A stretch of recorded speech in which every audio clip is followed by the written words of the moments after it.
Гранит науки. Открытие третьего тысячелетия. В центре событий.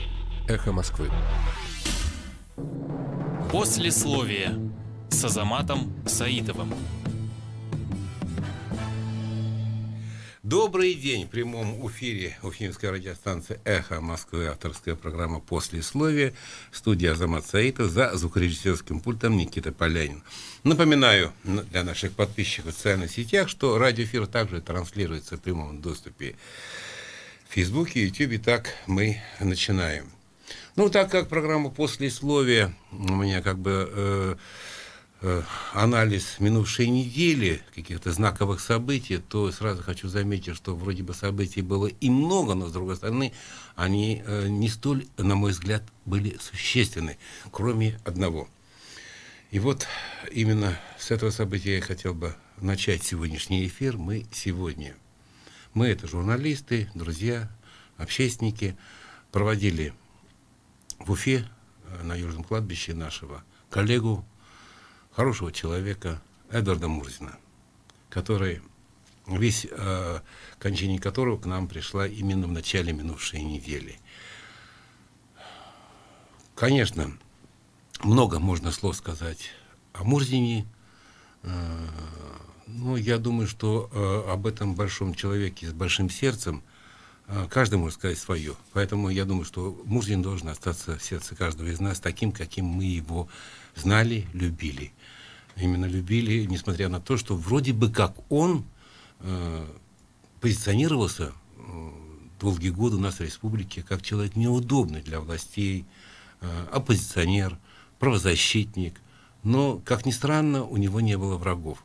И вот я изначально хотел сегодняшний эфир посвятить именно теме оппозиционной журналистики, мнение одиночки, насколько оно, может быть, имеет право на жизнь. И тем более, что я знал, что сегодня я с утра поеду на Южное кладбище, чтобы последний раз прощаться с моим другом, с моим коллегой, единомышленником по программе, которая выходила на БСТ «Пятый угол», где он был моим тайным соведущим. Он знал темы, и мы с ним как-то так вот очень креативно строили каждый выпуск программы, в которой он участвовал. Вот теперь это нету. И вот эту тему мнения одиночки, я и хотел бы сегодня поднять, и поэтому пригласил сегодня к себе в студию правозащитника,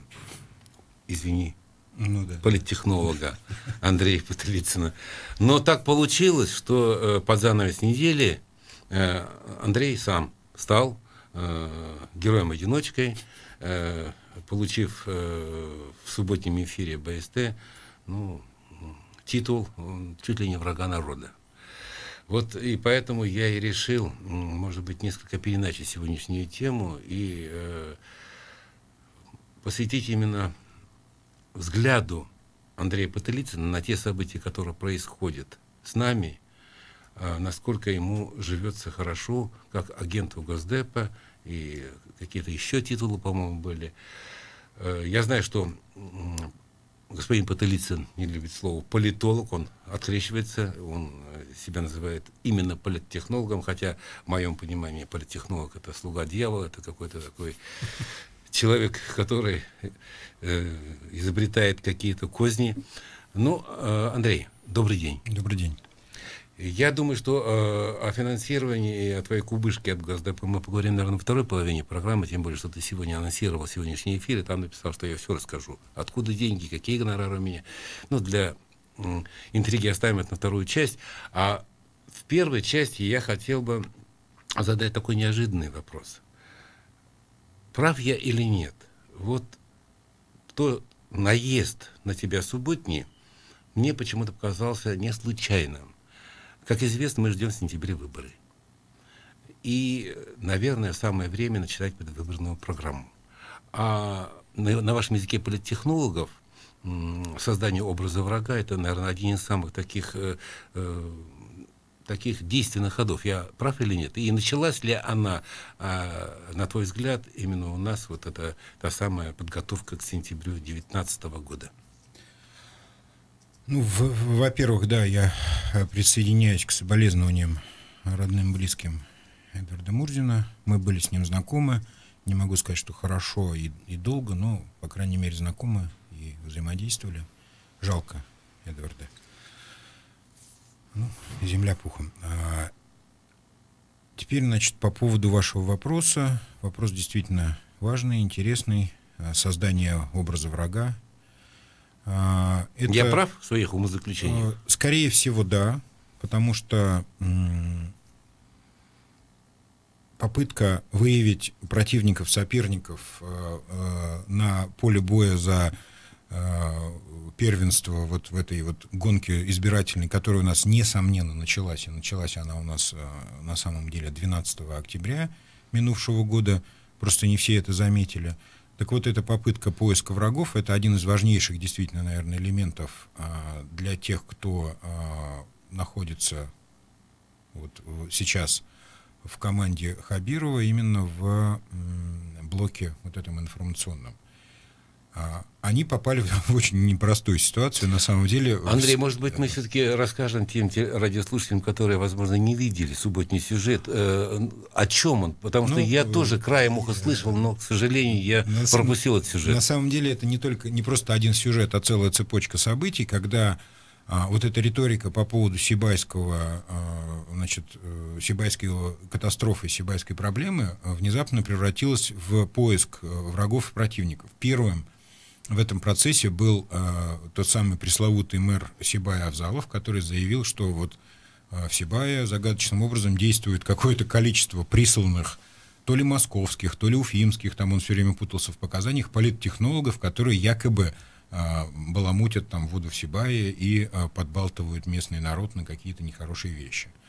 Это, конечно, было очень глупое, очень поспешное заявление вот этого человека, который абсолютно не разбирается ни в технологиях, ни действительно в окружающем мире, судя по всему, потому что тем самым он только ухудшил ситуацию, потому что он обвинил своих сограждан в том, что они кем-то провоцируемы, хотя вот все, что происходит в Сибае, это достаточно сумбурные, достаточно непоследовательные, но абсолютно искренние действия самих жителей. Значит, я ответственно заявляю, что ни я, ни кто-либо еще, связанный с этой профессией, с этими процессами в Сибае, никакого воздействия на местных жителей не оказывал. Более того, с научной точки зрения, с практической точки зрения, очевидно всегда и понятно, когда процессы организованы и направляемы, особенно с точки зрения политтехнологий, и когда они происходят естественным образом.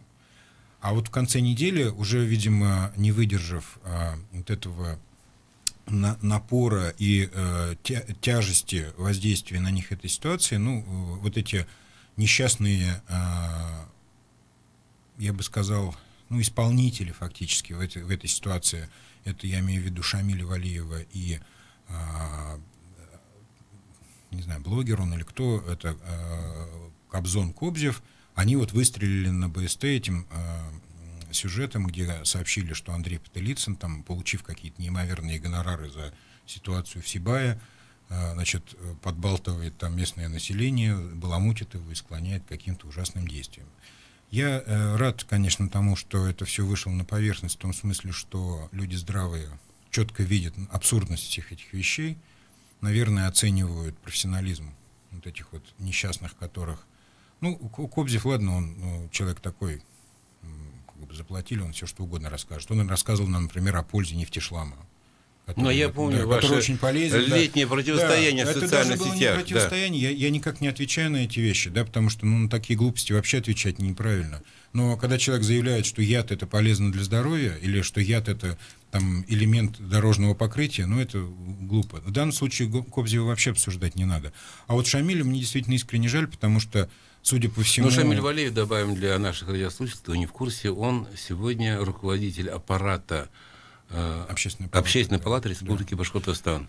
То есть вот недавно совсем он был взят на эту должность, он долго действительно просился, вот получил эту должность, и, видимо, теперь он должен что-то как-то доказать, и, судя по всему, кровью значит, свою преданность этой ситуации, вот его фактически, ну, не знаю, наверное, я надеюсь, что вынудили это делать, потому что я очень хорошо знаком с Шамилем, он хороший, умный человек, он способный, талантливый, и делать такие вещи можно только либо под нажимом, либо когда детям есть нечего. Вот можно тогда это простительно, когда человек подобные гадости совершает, ну, под воздействием непреодолимых обстоятельств. Такие вещи я вполне готов прощать и как бы и понимать, но тем не менее это не меняет сути произошедшего, то есть та нелепость вот этой формулировки вообще вот этого всего сюжета, она подчеркивает, что вот этот пропагандистский и медийный блок Хабирова, к моему великому сожалению, находится в абсолютном кризисе, в абсолютном упадке. Я сразу поясню ситуацию, потому что вот многие спрашивают, я все-таки отниму там 2 минуты времени эфира на этот момент, я хочу поставить точки над «и».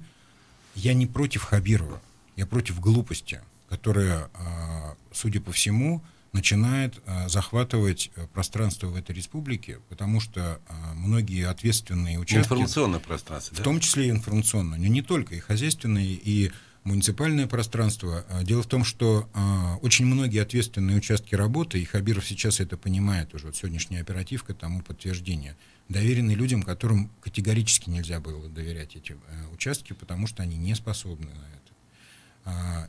Насколько быстро Хабиров сможет пересмотреть вот эту ситуацию и переформатировать вот эту свою команду, которая оказалась на самом деле не совсем командой, от этого зависит и успех его на выборах, и вообще-то как будет дальше жить и развиваться наша республика. Андрей, вот если брать хронологию вот этих всех этих высказываний, безотносительно к вашему имени, вначале мэр Авзалов. Ну, я понимаю, конечно, может, человек не сдержался, хотя, с другой стороны, он, как человек, который уже вжился в должность, наверное, должен, как говорят на молодежном сленге, фильтровать базар. Обязан просто. Он должен был, конечно, это, ну, в каких-то местах, ну, поймать себя за язык. Ну, ладно, что было, то было. Но потом, дальнейшие события развития, вот 2 товарища, которых вы упомянули, они теперь уже вместе дуэтом выступают против вас на БСТ. То есть, получается, эта точка зрения Авзалова пошла гулять туда? Или это изначально было заложено в какую-то тайную стратегию будущей предвыборной ну, работы, скажем так? Вот Лев Николаевич Толстой говорил, что абсолютное большинство глупостей, вернее, загадок, ошибся, абсолютное большинство загадок на Земле объясняется простой глупостью. В данном случае я могу вас разочаровать. Никакого плана не существовало. Никто не следовал концепции Авзалова, потому что ее на самом деле хорошо, не существует. Но ведь на языке политтехнологов создание образа врага — это действенный способ. Или я ошибаюсь? Да. Дело в том, что для этого должны быть политтехнологи, а не вот те люди, о которых мы говорим. Хорошо. Вы политтехнолог сам по себе. Но ведь, с другой стороны, наверняка тоже работают другие политтехнологи. Есть третья сторона. Вот я почему третью сторону напоминаю. Мы сегодня уже, даже не сегодня, а вчера или вчера уже услышали выступление Навального по поводу, ну, товарища, которому, если в России плохо, то ему хорошо. Ну, отчасти, да. Отдельно российский регион, он даже добрался до маленького города Сибай на Башкирском Заурале, и он по этой ситуации прошелся. Думаете, не случайность это? Нет, конечно. Нет. То есть это не звенья одной цепи. Может быть, действительно начинается какая-то большая предвыборная возня, подготовка к сентябрю 2019 года. С Навальным здесь все несколько проще. Навальный действительно находится всегда в поисках уязвимостей. Для него важна общая картина, а не частная история. Я могу разочаровать здесь граждан Сибая. На самом деле, ну, Навального Сибая интересует только в контексте вот подобных формулировок, но никак не в контексте того, чтобы, ну, там, оказать какую-то помощь этому городу и как-то решать эту проблему. Ну да, он уловил уязвимость. И то, что это сделал Навальный, говорит о том, что уязвимость так велика и так очевидна, что даже он, значит, он на нее обратил внимание. Нет, вот я когда услышал Навального, я как-то так подумал, что если бы Сибая не было, вот случая Сибая, его надо было бы придумать. Ну, к сожалению, ситуация с этими вопросами экологическими на Урале так многообразна, что, наверное, не было бы Сибая, был бы какой-нибудь другой уральский город, там, в Челябинской области или в Магнитогорске, где-нибудь там рядом с Магнитогорском и так далее, да? То есть я думаю, что нашел бы себе Навальный для этого тему, но еще раз подчеркну, что неэффективность вот этой команды, которая обеспечивала медийную поддержку этой ситуации, я вот могу попытаться принять вот вашу позицию и встать на третью позицию, нейтральную, да, чтобы попытаться оценить, кто правильно, неправильно что-то сделал. Ну, про мэра Сибая уже говорено столько, что, наверное, говорить не надо. Да, человек полностью проиграл эту ситуацию, полностью провалился. Но те, кто его должны были поддерживать, и в том числе по долгу службы и за зарплату, которую они нешуточно получают здесь вот у нас из нашего бюджета, эти люди также не смогли обеспечить ему этой поддержки. Они не поняли, во-первых, духа города и способа общения с населением. Значит, человек, приезжая из Красногорска, я имею в виду мадам Прочаковскую, которая вот применяет вот эти методы «Единой России», образца, значит, Подмосковья, применяет повсеместно в Башкирии, кто-то должен ей объяснить, что, мадам, это неприменимо здесь есть специфика, это во-первых. Потом, нужно иметь смелость, иметь некую такую пластичность, чтобы суметь проконсультироваться с местными специалистами, я имею в виду ни в коем случае не себя, я имею в виду людей, которые понимают, как это работает, например, в Сибае. Мы знаем, что Башкирия очень многообразная территория, есть Нефтекамск, а есть Сибай. Есть город Октябрьский, есть город Стерлитамак. Очень разные контексты, очень разные истории. Андрей, я с вами здесь не соглашусь вот в чем. Дело в том, что я вижу в случае с Сибаем уже не экологическую, не производственную беду, а я начинаю видеть во всем этом случае именно политический повод. Я об этом и говорю. Конечно же, для кого-то это повод, а для тех, кто должен был бы работать с тем, чтобы это не стало поводом, для них это работа. Положа руку на сердце, и они эту работу не сделали. Происшедшему Сибая ни нынешний мэр Авзалов, ни время исполнения обязанностей главы республики отношения не имеет. Абсолютно. Это дело случилось намного раньше. Ну, за небольшой оговоркой, нынешний мэр Сибая прекрасно знал о ситуации в городе. Уже будучи там более 1,5 лет на этой должности, он прекрасно понимал, откуда и что дымит. Вот давайте так. И я вот стоял и стою на точке зрения о том, что не так долго человек, сидит он сидит там с конца 2017 года, значит, и человек точно знал, откуда идет этот дым. Тут, знаете, это вопрос к прокуратуре. Хорошо. Вот они должны это доказать. Хорошо. У нас еще остается немного времени до перерыва. Тем не менее, вот вопрос как политтехнологу. Какой прогноз? Как дальше будут развиваться события в ближайшие недели, в ближайшие месяцы? Ну, тут некая смесь между... Но Сибай забудется, скорее всего. Нет, не забудется. Сибай не забудется, и Сибай будет продолжаться еще достаточно долго, ровно до того момента, пока не будет решена проблема с концентрацией газа в атмосфере. Нельзя забыть о ситуации, когда человек выходит на улицу и кашляет. Можно забыть про оскорбление мэра, вот это забудется. То есть, да, принесены извинения. Сегодня Хабиров, на мой взгляд, поступил, блестяще. По-мужски. Блестяще поступил, то есть при всей моей нейтральности отношения к нему, он сказал, если вы не можете извиниться, я извинюсь за вас. И это звучало на самом деле страшно. Я бы на месте Авзалова уже, значит, принял успокоительные и прочие, значит, препараты. Потому что вот это, такие вещи своим подчиненным не прощаются, когда начальник извиняется за подчиненных, за не свои ошибки. И более того, вы правильно отметили, что Хабиров имеет отношение к ситуации в Сибае в меньшей степени, чем все мы тут вместе взятые, на самом деле. Я имею в виду административные власти и прочее, прочее. Так вот, это не совсем технологическая, не совсем политическая проблема. Проблема, в первую очередь, технологическая. Ровно тогда забудут о Сибае и перестанет это обсуждаться, когда там начнутся серьезные кардинальные действия в отношении ликвидации этой ситуации. Там ситуация реально катастрофическая. То есть, если кто-то сейчас еще раз попытается говорить о том, что все это вранье и никакого, значит, двуокиси серы в воздухе нет, этот человек себе подпишет смертный приговор, я имею в виду в политическом смысле, потому что вот сейчас самое правильное — признать эту ситуацию и начинать с ней работать. Кто ее сможет локализовать? Я думаю, что только федеральные ресурсы в состоянии реализовать эти действия, и только УГМК. Хорошо, а обращение того же Навального к Махмудову? Это политход? Это политход, да. С точки зрения Навального, вот Навальный здесь абсолютно дистиллированная политическая единица. То есть он не занимается двуокисью серы, он не занимается населением Сибая, он не занимается... даже не знает, наверное, как это пахнет. А для него важно, что это скандально и плохо, негативно, ужасно и ужас-ужас. Вот это важно для Навального. Ну, к сожалению, это так.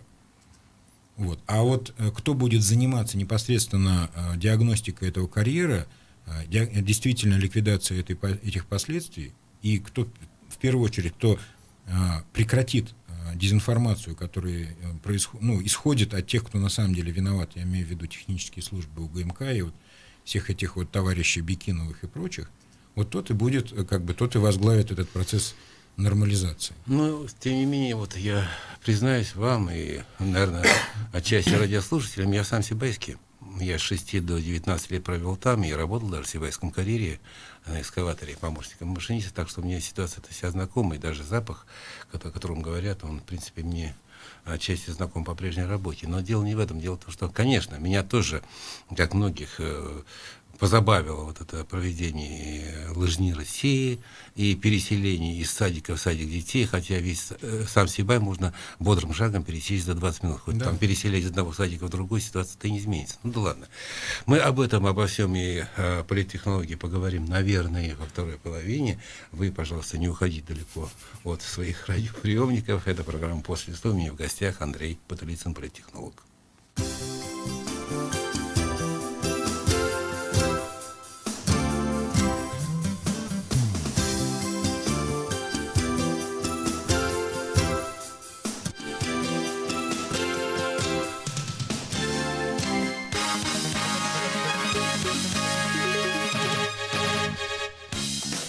В Москве 13 часов 30 минут на эхе. Новости американского инвестора Майкла Калви нельзя считать виновным до решения суда, отмечают в Кремле. По словам пресс-секретаря президента Дмитрия Пескова, правоохранительные органы любой страны работают над тем, чтобы защищать закон. При этом Калви всегда был последовательным инвестором, который отстаивал тезис о привлекательности российского рынка. Напомню, основателя крупнейшего инвестиционного фонда в России Майкла Калви подозревают в крупном мошенничестве. Дело связано с конфликтом акционеров банка «Восточный».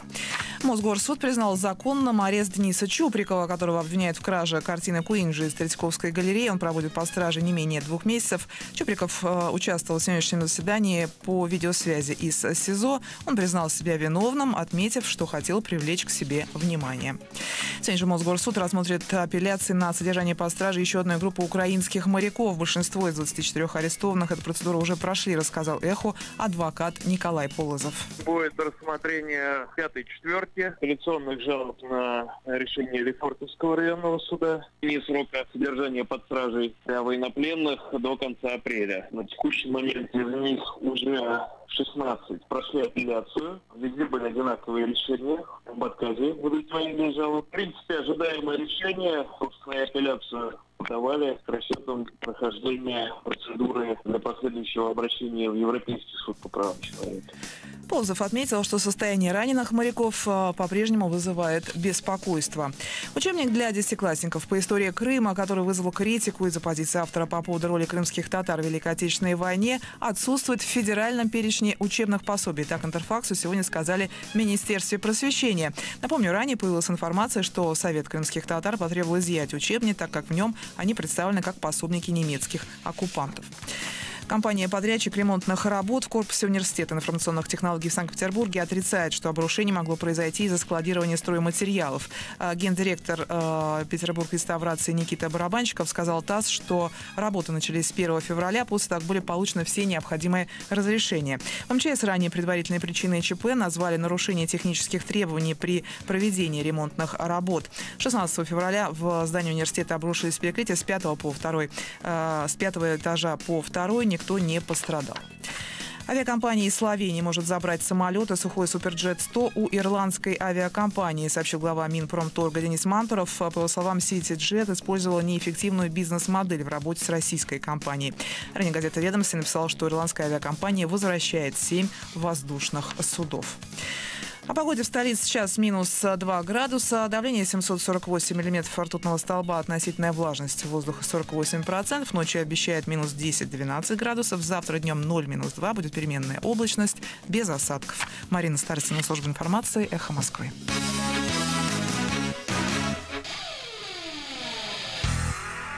Благотворительный фонд «Изгелек» обращается к неравнодушным слушателям «Эхо Москвы» в Уфе. У двухлетней Чулпан Фаткулбаянова из Уфы редкое заболевание – синдром короткой кишки. Таких деток в республике всего несколько. На лекарства и специальное питание для малютки нужно 150 тысяч рублей каждый месяц. Медикаменты для Чулпан бесплатно не выделяются. Уже второй год ее поддерживает благотворительный фонд «Изгелек». Помочь девочке просто. Пришлите СМС на номер 3443 с текстом «Изгелек пробел сумму пожертвования». Сумма может быть любой. Спасибо за помощь. Более подробную информацию вы можете найти на сайте благотворительного фонда «Изгелек».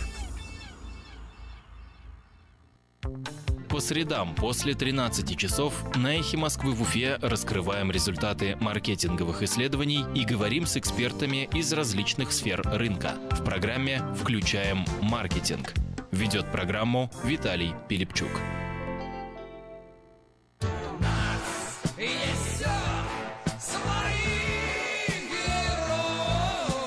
В Уфе есть люди, у которых есть особое мнение о том, что происходит. Более того, в Уфе есть люди, что не боятся высказать его вслух.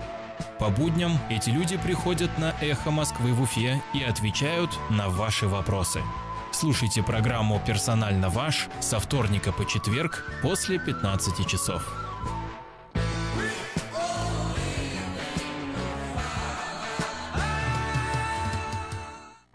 Телефон рекламной службы «Эхо Москвы» в Уфе 216 35 99. Будет реклама, будет и эхо. На то мы и партнеры. «Эхо Москвы» в Уфе и общественная организация «Берземлек» представляют рубрику «Говорим по-башкирски». Душа. Йен. Горящая душа. Йен урталуэ. Горящая душа. Йен урталуэ. В Уфе женщина вызвала пожарных с просьбой потушить ее горящую душу. Өфөлә бер катын янгын һүндерүчеләрне үртәлгән йөрәген һүндерергә сакырган. В Уфе женщина вызвала пожарных с просьбой потушить ее горящую душу. Өфөлә бер катын янгын һүндерүчеләрне үртәлгән йөрәген һүндерергә сакырган. «Эхо Москвы» в Уфе и общественная организация «Берземлек» представляют рубрику «Говорим по-башкирски». Послесловие с Азаматом Саидовым. Мы продолжаем свою работу в прямом эфире. Это авторская программа «Послесловие». У меня в студии политтехнолог Андрей Потулица. На этот раз политтехнолог, правильно назвал. Вот, Андрей, завершая работу, разговор о Сибае, тем не менее, буквально где-то в 3-4 минуты я хотел бы еще одну микротему поднять. Но начну я издалека. С материала, который был опубликован за пределами республики, выходила она в другом издании. Речь идет о Чувашии. Строительство цементного завода. Заголовок: продали нас втихомолку. Жители чувашской деревни сбунтовались против китайского инвестора. Речь идет о том, что крупная китайская инвестиционная корпорация собирается строить вблизи деревни такой-то, такой-то завод по производству сухого молока. Но местные жители не рады таким инвестициями. Они не доверяют китайцам, опасаются, что инвестор откроет экологически вредное производство. Второе сообщение, которое выходило уже у нас в середине минувшего года. Индустриальный парк Сычуань-Сибай и закрытое акционерное общество Сычуанская компания по охране окружающей среды об условиях реализации проекта по строительству цементного завода в городе Сибае. Дело в том, что согласно вот этой договоренности Марданова, бывшего премьера, с китайской стороной, планируется строительство завода Сибая, цементного завода. Насколько я знаю, жители Сибая категорически против, как и жители Чувашской деревни. Они говорят, что мы возьмем виллы. Жители Сибая в конце минувшего года однозначно высказали свое несогласие. Сказали, что нам не нужна вот эта вот китайская экспансия, нам не нужен завод, потому что и так у нас с экологией не лада. Они будто бы воду глядели. И вот теперь строительство цементного завода. Насколько это теперь будет актуально для Сибая, для республики, тем более, что вот на минувшей неделе завершился Сочинский инвестиционный форум, на котором в Рио глава республики подписал контракты на большую сумму. И очень может быть, что цементный завод может появиться в Сибае. Или теперь уже не появится? Ну, начнем с того, что Сочинский форум — это форум намерений. Значит, и договора, и прочие вещи там, конечно, не подписываются, а подписываются в основном протоколы о намерениях. То есть, фактически это документы о том, что стороны заинтересованы в продолжении обсуждения вопросов. Это место для того, чтобы встретились инвесторы и территории, где можно получить первую информацию там, о каких-то возможностях, потом договориться о том, чтобы это обсудить. Так что, не будем столь оптимистичны. Те цифры, которые у нас сумбурно мелькали в СМИ, там, то 20, то 40, то 400 миллиардов, это пока только намерение. Ну, по мнению одного из учредителей совместного российско-китайского предприятия, фирма называется «Контур». Там есть учредитель некий Ринат Кусибаев, хотя нам говорили, что в числе учредителей еще есть лица, аффилированные с вице-премьером Тажидиновым.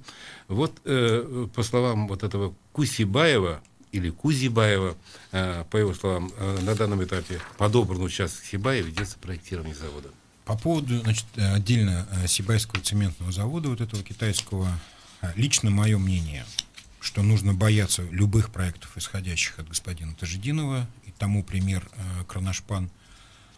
Отдельно нужно опасаться подходов и концепций в плане экологии от китайских предприятий, потому что общеизвестно, что китайское производство, китайская промышленность — это самая разрушительная концепция взаимоотношения с природой.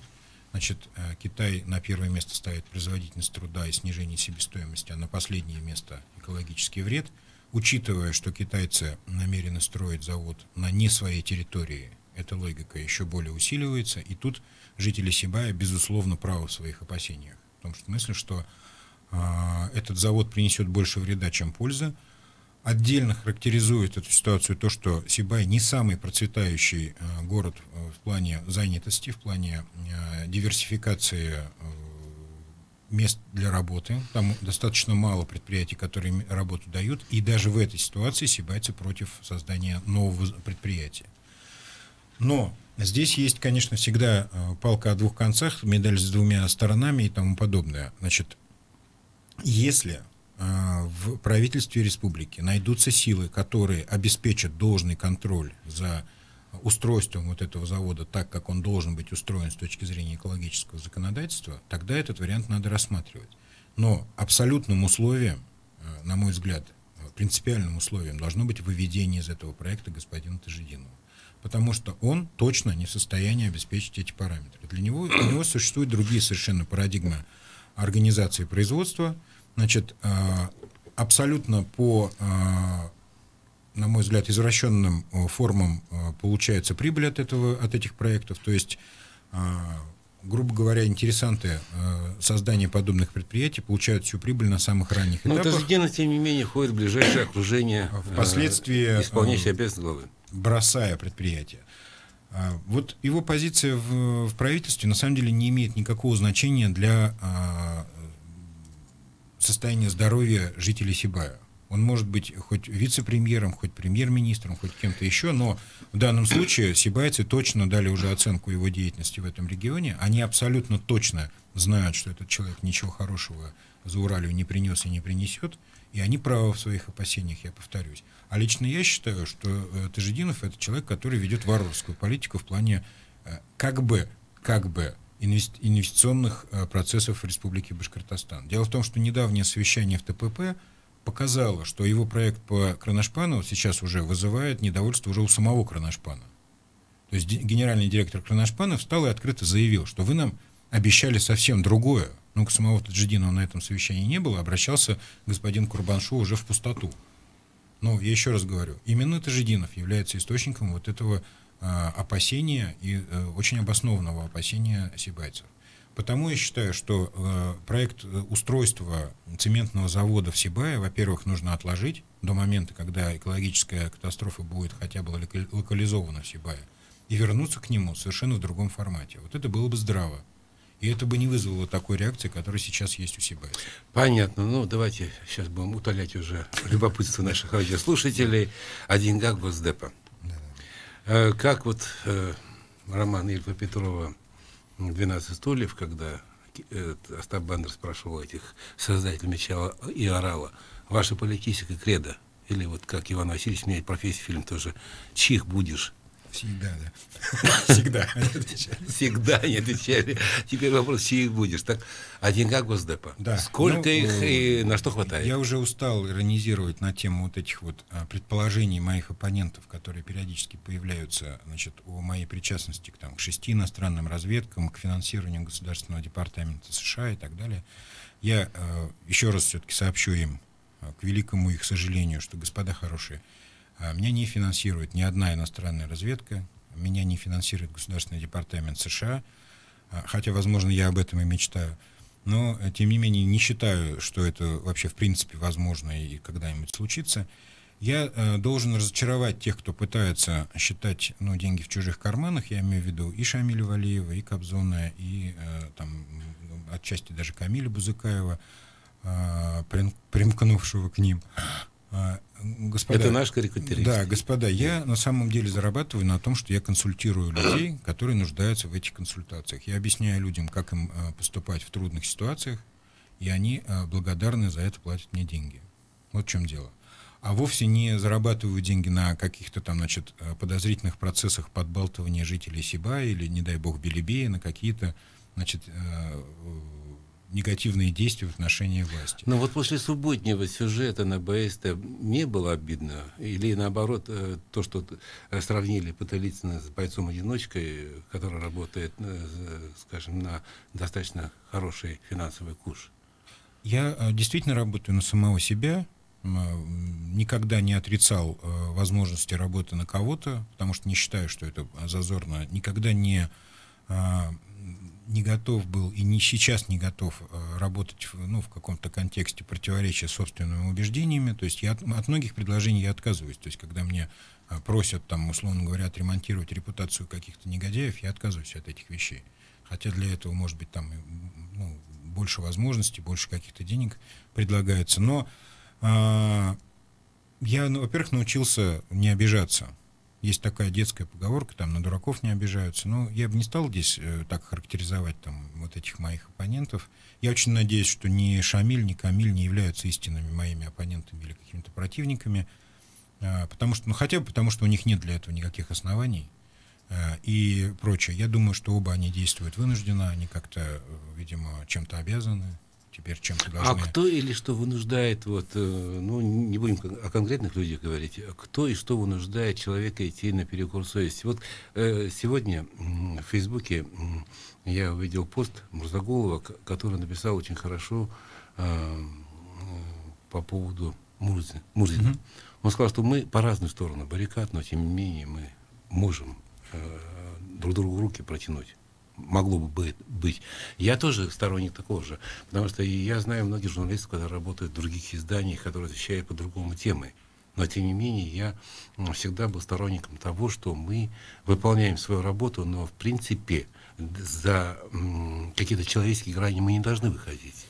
Для того, чтобы отстаивать принципы, их нужно как минимум иметь. Это я имею в виду господина Мурзагулова. Или, по крайней мере, рассуждать вообще о принципах имеет право только тот человек, который их вообще, в принципе, имеет хотя бы.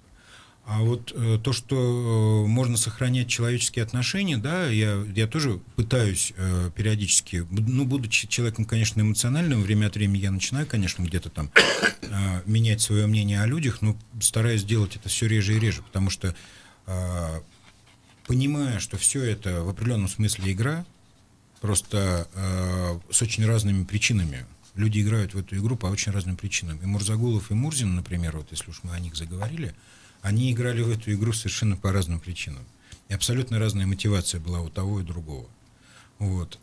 Так что, можно оставаться людьми, и нужно, наверное, оставаться людьми ровно до того момента, пока, скажем, ваши оппоненты, хотя бы что-то человеческое из себя представляют.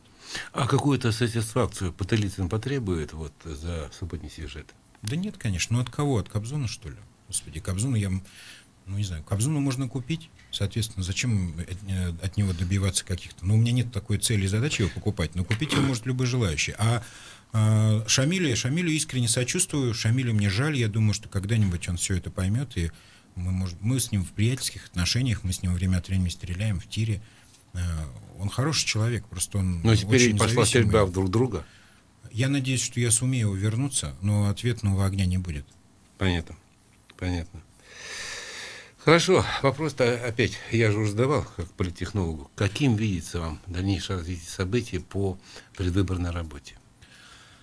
Что нас ожидает? Вот такие же элементы черного пиара, или все-таки будет борьба вестись на каком-то достойном уровне, и могут ли появиться новые игроки в числе кандидатов? Ну, прогнозировать такие вещи дело, конечно, неблагодарное, но если в поле выборов не появится существенный конкурент Хабирова хотя бы номинально, я не имею в виду лесников типа понятно, да. Кутлугужина, еще кого-то, вот настолько гротескные персонажи как раз Хабирову вообще не нужны в качестве кандидатов А вся эта возня со страшилками по себе, это не элемент предвыборной? Нет, борьбы? Скорее нет. Это рефлексия такая, когда люди понимают, что им нужно что-то делать. То есть никто не Навальным никто не манипулирует, никто не подсказал ему там... Нет. С Навальным точно все понятно. Это его личная инициатива и так далее. Но я все-таки про выборы. Если не появится ощутимый, настоящий, достоверный кандидат, кроме Хабирова, тогда я боюсь, что здесь вот это неизбежное представление превратится в фарс. Если появится серьезный конкурент, по-настоящему конкурент, даже вот при том, что, скажем, никто не будет сомневаться в победе Хабирова, но вопрос станет хотя бы о том, насколько будет поддержан Хабиров. Значит, если мы отбросим все рассуждения о фальсификациях там, неизбежных или возможных, которые традиционны в Башкирии, всех будет интересовать вопрос, какой процент людей действительно искренне поддержит Хабирова. Может быть, помогут ему такие необычные креативные акции, как «Влюбись, Единая Россия». Может быть. Я очень боюсь, что такие акции Вы уже успели влюбиться в Единую Россию? Я не сторонник критики каких-то вот этих вот сексуальных извращений, да, в том числе и с партийным контекстом, но я стараюсь держаться подальше от подобного рода перформансов, потому что они вызывают во мне, если не отвращение, то отторжение. Я все-таки закончу свою мысль, с вашего позволения, по поводу прогноза. Если не появится конкурент, который выведет предвыборную кампанию в здоровое русло, когда будет действительно... Что такое вот нормальная избирательная кампания? Это когда 2 и более кандидатов в цивилизованной форме доказывают населению свою правильность своей позиции и свои преимущества. И тогда население, мы берем идеальную картинку, население, предположим, делает свой выбор. Да? Значит, если у Хабирова не будет подобного оппонента, а будут клоуны, злые, добрые, глупые, какие угодно, но именно клоуны, тогда, конечно, все сведется к фарсу. Вы наверняка общаетесь с коллегами-политтехнологами с других российских регионов. Случается, да. Точат ли ножи ваши коллеги из других регионов, те же москвичи, для того, чтобы приехать здесь к нам в регион, к нам в Башкортостан, и, засучив рукава, взяться за работу? Нас это ожидает или нет? Еще раз, именно в том случае, если действительно будет для этого существенное поле. То есть лесники и клоуны не являются питательной почвой для профессионалов в этом бизнесе, в этой работе, я имею в виду политтехнологии. Соответственно, они не нуждаются в этих проектах, в этих программах. Бюджетами, соответственно, не обладают. Естественно, да, и, конечно, не обладают никакими бюджетами. Более того, они склонны к расхищению даже тех бюджетов, которые они сами имеют. Соответственно, для профессионалов не вызывают они интерес. Башкирия очень интересный регион в плане ресурсов и в плане влияния взаимодействия. Конечно, она всегда вызывает интерес у, условно говоря, технологического сообщества.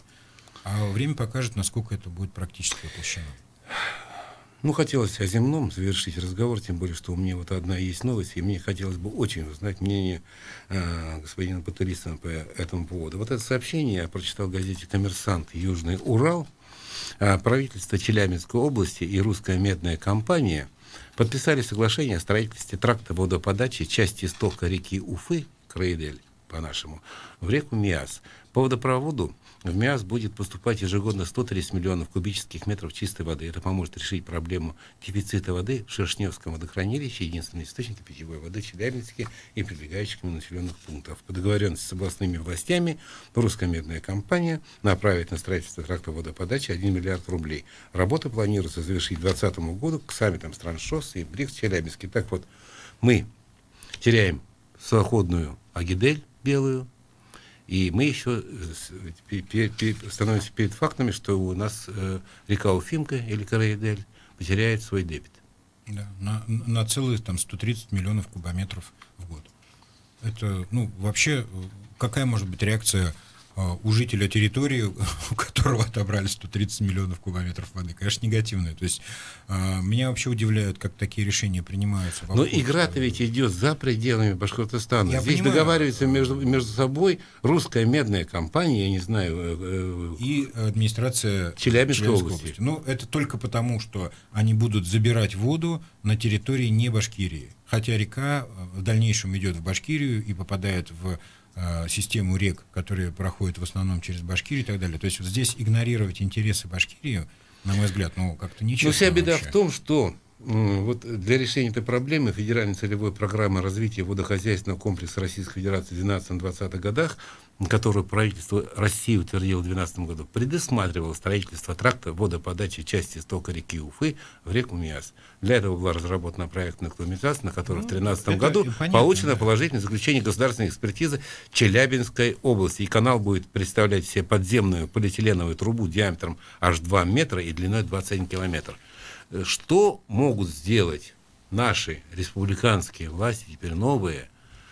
Могут ли они вмешаться в эту ситуацию? Могут ли они объяснить им, что Уфа, которая славилась своим судоходством, уже сегодня Агидель можно перейти в районе монумента вброд пешком, что это не просительные шаги, что это не меньше зло, чем те же башкирские шиханы? Во-первых, что может и должна сделать власть Башкирии? Во-первых, четко, внятно и понятно охарактеризовать этот проект в контексте последствий для нашего хозяйства. Давайте относиться к власти региональной, как к власти, в первую очередь, заботящейся о своей территории. И это нормально. Значит, потому она региональная власть. Первое, что они должны сделать, это разъяснить нам с вами и населению республики, какие последствия будут на самом деле. Кто должен разъяснить? Для этого у нас есть несколько ведомств. Да, Минэкологии, для этого у нас есть вообще-то правительство, для этого есть которое, как всегда, находится в дремотном состоянии. Да, для этого у вас есть мегахолдинг Башинформ, да, под руководством господина Мурзагулова, которому что не поручил, он то не сделает, да, то есть вот сегодня Хабиров так комично вообще уже в 10-й раз напомнил ему о том, что нужно чего-то там информировать население, а не в футбол играть в Испании. Так вот, первое, что нужно сделать, это информировать. Дальше нужно проанализировать, насколько это действительно ущерб для республики, вот я не знаю, насколько обмелеет река в результате этого проекта. Вы тоже не знаете. А нужны технические, инженерные данные от специалистов. Они скажут: ребята, у вас уровень реки упадет на 1,5 метра.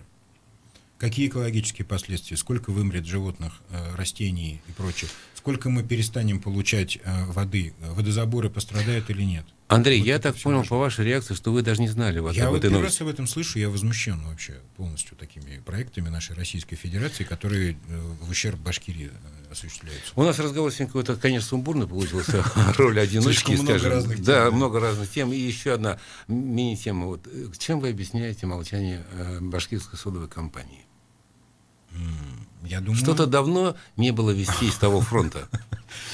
Правда, одна весть отрадная пришла, что вроде как и совет директоров наконец-то уволили Балабанова. Да, у нас не видно Марину Бортову, у нас не видно Балабанова, которого и так не особенно видно было в публичном пространстве. Я полагаю все-таки, что башкирская содовая компания получила очень серьезные и строгие указания из Москвы на период избирательной кампании Хабирова не будировать тему. Да, не пытаться отстаивать свои интересы в ущерб общему, стабильному состоянию здесь. Здесь у нас состояние отнюдь нестабильное. Воздействие башкирской содовой компании мы знаем, насколько может быть разрушительным. Их возможности, их подходы достаточно всегда резкие и, надо признать, что эффективные. Я имею в виду в части формирования общественного мнения. Соответственно, попросили ребят воздержаться пока от этого. Что будет дальше, я не знаю. У нас тут есть много всяких предположений по поводу того, успокоилась ли содовая компания на этом предложении, которое им сделал Хабиров, является ли оно промежуточным, является ли оно фейковым на самом деле. Есть такие предположения. Мы об этом узнаем, скорее всего, в ноябре-декабре. Потому что, на мой взгляд, ситуация с сырьем пока до конца не прояснилась. Но, видимо, существует четкий запрет на обсуждение этой темы сейчас до сентября 2019 года. Вот только так я могу объяснить их абсолютное бездействие, тишину. Я очень хорошо и внимательно мониторю эту ситуацию, знаю там людей и общаюсь. Пока они абсолютно беззвучны, неподвижны. Понятно. Спасибо большое, Андрей, что вы раскрыли секреты своих политтехнологических этих маневров. Немножко сказали о своей кубышке.